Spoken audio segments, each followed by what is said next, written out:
पहला प्रश्न जो आया था वो था सही विकल्प चुनिए।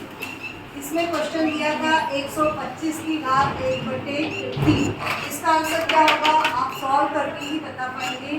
125 को हम लिख सकते हैं 5 की घात 3 और 1/3 कट गया, ये हुआ 5 की घात 1 और आंसर आएगा इसका 5। सेकेंड क्वेश्चन इज आकृति में इसका छायांकित रूप बताना है आपको। ये देखिए इस तरह से है और इसमें ये शेडेड पोर्शन इस तरह से दिया हुआ है। तो चूंकि इसके कितने हिस्से हैं 3, तो इसके लिए हम नीचे लिखेंगे 3 और उसमें कितने भाग आपके शेडेड हैं केवल 1, इसलिए इसका उत्तर आएगा 1/3। तीसरा प्रश्न यहाँ पर है एक परिमेय और अपरिमेय संख्या। परिमेय संख्या मान लीजिए 2 है, अपरिमेय संख्या है √2, तो इनका योग या अंतर प्लस करो या माइनस करो, तो ये कभी भी जोड़ने से क्या होगा, क्या हम इनको जोड़ सकते हैं? नहीं जोड़ सकते, इसलिए ये हमेशा कैसी रहेगी अपरिमेय। ये मैंने आपको सिर्फ उदाहरण दिया था, तो आप इसका उत्तर लिखेंगे सिर्फ अपरिमेय। चौथा है यहाँ पर 0.6 और 0.4 का गुणा। तो 6, 4 का जब भी गुणा किया जाता है तो आता है इसका आंसर 24। लेकिन दशमलव की संख्या को हम कहाँ लिखेंगे? तो देखिए 1 दशमलव के बाद यहाँ पर कितना अंक है 1, यहाँ दशमलव के बाद एक और अंक है, तो इन दोनों को मिलाकर दशमलव के कुल कितने अंक हुए? दशमलव के बाद 2 अंक आना चाहिए। हम पीछे से गुणना शुरू करेंगे 1, 2, तो ये यहाँ दशमलव आएगा। दशमलव के पहले हम शून्य लगाते हैं। पांचवा प्रश्न है 1 दर्जन केले का मूल्य। 1 दर्जन केले मतलब 12 केले का मूल्य कितना दिया है? यहाँ पर कितना दे रखा है? 48। तो आपको बताना है 8 केले का मूल्य। 8 केले का मूल्य क्या होगा? तो हम इस तरह से हल करते हैं 48/12। 48/12 जैसे ही करते हैं तो हमको 1 केले का मूल्य मालूम पड़ जाता है, लेकिन हमें मालूम करना है 8 का, तो हम इसमें 8 का गुणा कर देंगे।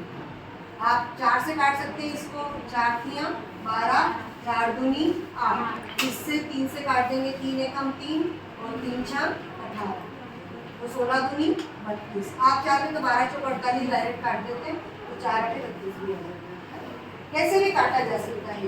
तो ये थे आपकी फर्स्ट वाला जो सही विकल्प चुनकर लिखना था उसके आंसर। अब हम देखेंगे इसका सेकंड। 5728 में कौन सी संख्या 7 का स्थानीय मान? कैसे निकालते हैं हम स्थानीय मान? कि जो हमारी संख्या है 7 वो लिखेंगे और उसके आगे जो अंक दिए हैं उन सभी अंक की जगह पे हम 700। फिर हमारा सेकेंड क्वेश्चन है 3/5 में से 1/5 को घटाना है। 3/5 में से 1/5 को घटाया, ये हो गया 5। यहाँ आ जाएगा, चूंकि दोनों का हर समान है तो हम नीचे लिख दिया 5 ऊपर में आ जाएगा, ये 3 - 1, ये हो गया 2। 2/5 5। तीसरा प्रश्न यहाँ पर है 50/7। इसमें आपको शेषफल का मान बताना है। तो 7 का भाग जब हम 50 में देते हैं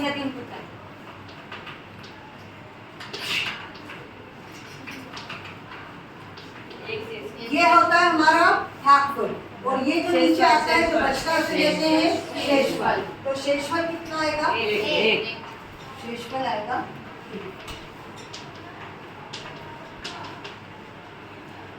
चौथा प्रश्न है यहाँ बहुपद 2x धन 5 का 0।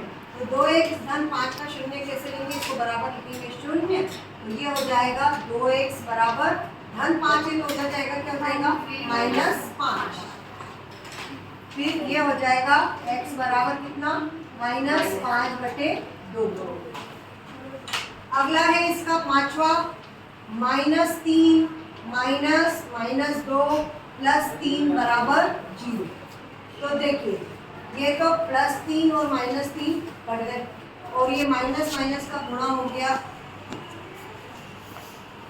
ये माइनस माइनस का गुणा हो जाएगा, तो ये क्या हो जाएगा +2। एक घन में कितने फलक होते हैं? तो घन हम इसी तरह का मान सकते हैं। इसके फलक कितने हुए देखिए, ये 1 2 3 4 5 6, कितने फलक होते हैं? एक घन में 6 फलक।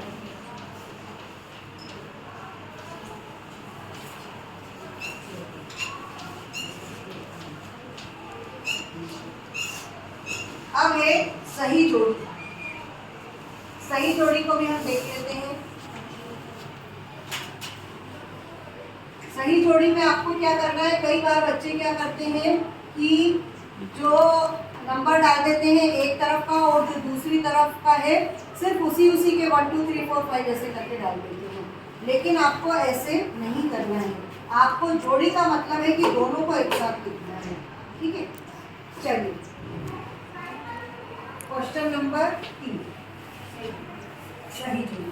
अब ये है -0.85 धन 1.25। तो आपको इसमें से घटाना पड़ेगा। 1.25 में से घटाएंगे आप 0.85, ये गए 12 में से 8 गए 4 दशमलव, यहाँ पे क्या जाएगा 0। ये कितना आएगा बराबर 0.4। ये पहला हुआ। सेकेंड है यहाँ पर -216/6, 6 से काटेंगे, 6 तियां 18, 6 छंग 36, कितना आएगा -36। तीसरा क्वेश्चन है हमारा -2 गुणित -3.5, तो माइनस माइनस ये हो गया प्लस, और 35 दूनी होता है 70, लेकिन एक अंक छोड़ के दशमलव लगाएंगे तो ये आ गया इसका उत्तर 60। चौथा प्रश्न है यहाँ -7.5 + 4.5, तो आपको इसमें से घटाना है -7.5 + 4.5, 0। 7 में से 4 गए 3, कितना आएगा -3। और पांचवा है 5/4, भाग दीजिए, 4 एकम 4 बचा 1, दशमलव लगाया तो 1 हो जाएगा आपका 10। अब कितनी बार जाएगा, 4 दूनी 8, बचे 2, 2 4 पंजे 20।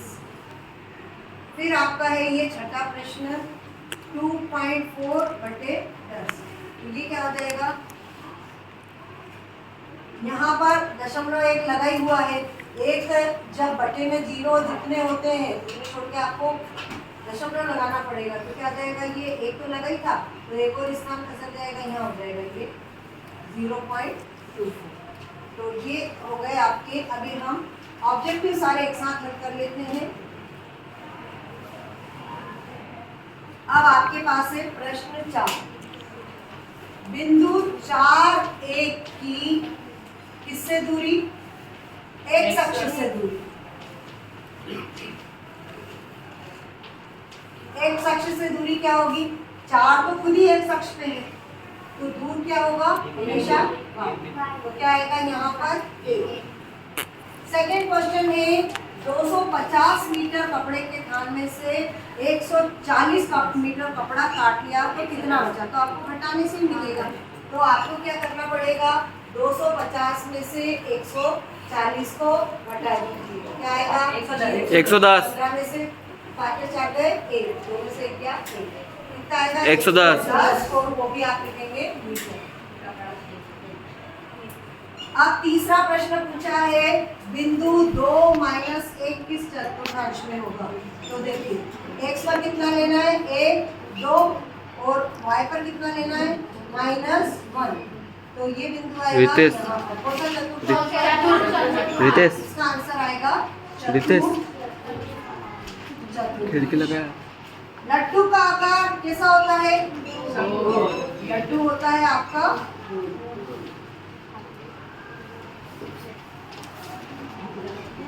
फिर अगला प्रश्न है 6 वर्गमूल 5 को 2 वर्गमूल 5 से गुणा करें।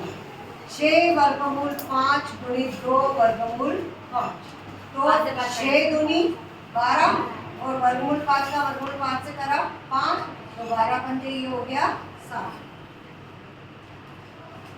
छठा है 0 और 1 के बीच में परिमेय संख्या। जब अगर हमको एक ही परिमेय संख्या निकालनी होती है तब हम क्या करते हैं जनरली कि दोनों संख्याओं को जोड़ के और उसमें 2 का भाग लगाते हैं, क्योंकि वो उनके बीच की आ जाती है।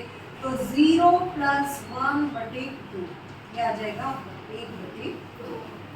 अब हमको बताना है सत्य और असत्य। 5वां प्रश्न हमारा ऑब्जेक्टिव, सारे ऑब्जेक्टिव सेक्शन सॉल्व कर लेते हैं हम। सत्य और असत्य कथन के लिए आपको सही आंसर भी पता होना जरूरी है। पहला प्रश्न है रेखिक बहुपद की घात 1 होती है। तो रेखिक बहुपद की घात कितनी होती है? 1, क्योंकि जो वर्ग समीकरण होता है उसकी घात कितनी होती है? 2, है ना, द्विघात। तो ये रेखिक बहुपद की घात कितनी होती है? 1। एक घन में 8 शीर्ष होते हैं। ये है आपका घन। कितने शीर्ष ये वाले हैं? 1 2 3 4 5 6 7 8। तो ये वाला कथन कैसा है? सत्य। तो ये जैसे पहला था आपका रेखिक बहुपद की घात 1, तो ये क्या था? सत्य। और दूसरा वाला क्या होगा? सत्य। 8 होते ही हैं। तीसरा क्या आएगा? बिंदु 2 नहीं, शंकु एक गोलाकार ठोस आकृति होती है। शंकु आपने देखा है कैसा होता है? ये शंकु का शेप किस तरीके से होता है? ये गोल है, टोपी। इसलिए ये क्या आएगा? असत्य। चौथा पूछा गया है यहाँ पर सड़क बनाने वाले रोलर एक बेलनाकार आकृति होती है। फिर 5वां पूछा है मूल बिंदु में भुज और कोटि दोनों शून्य होते हैं। बिल्कुल, क्योंकि 0 0 होता है हमारा मूल। अब ये वाला प्रश्न देखिए -5 -2 से छोटी किंतु -8 से बड़ी है, -8 से बड़ी और -2 से छोटी। कौन सी संख्या? -5। सही है? तो ये आपका आंसर इसका भी आएगा सत्य। ये हुए आपके सारे ऑब्जेक्टिव्स के आंसर। इसके बाद में हम सारे जितने भी 2 अंक के प्रश्न हैं, प्रश्न क्रमांक 6 से हम इसको हल करेंगे। पहले आप ये सभी ऑब्जेक्टिव्स को हल करेंगे। Thank you.